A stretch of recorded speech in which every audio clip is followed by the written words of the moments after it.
هنعمل اسهل واسرع طريقة للنجريسكو. هنعملها بالفراخ بطريقة بسيطة وطعمها لذيذ جدا. وفي طاسة على النار فيها زيت هننزل بالفراخ المخلية متقطعة مكعبات بعد ما غسلناها كويس، وعليها معلقة بهارات صغيرة ومعلقة فلفل صغيرة، وعليها معلقة ملح، وعليها معلقة بابريكا صغيرة، وهنشوحهم على النار ونسيبها لحد ما تستوي.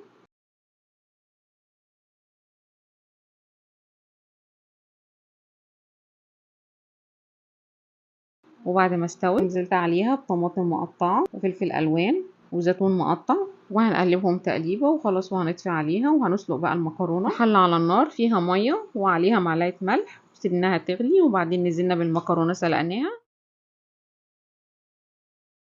وانا سلقتها نص سوا وهتكمل سواها في الفرن.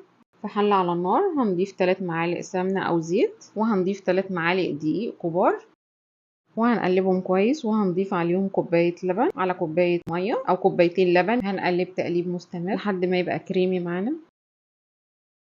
ولو البشاميل تقيل ممكن نخففه بكوباية شوربة او كوباية لبن. والمكرونة بعد ما اتسلقت ضفنا عليها معلقتين زيت ونزلنا عليهم بالفراخ اللي احنا عملناها، وهنقلبهم كلهم مع بعض كويس.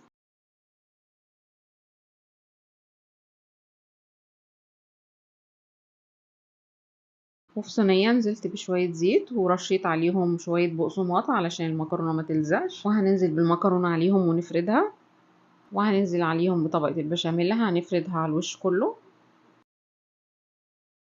وهنفرد على الوش طبقة موتزاريلا، ودي اختياري اللي حابب تديها لون حلو في الفرن.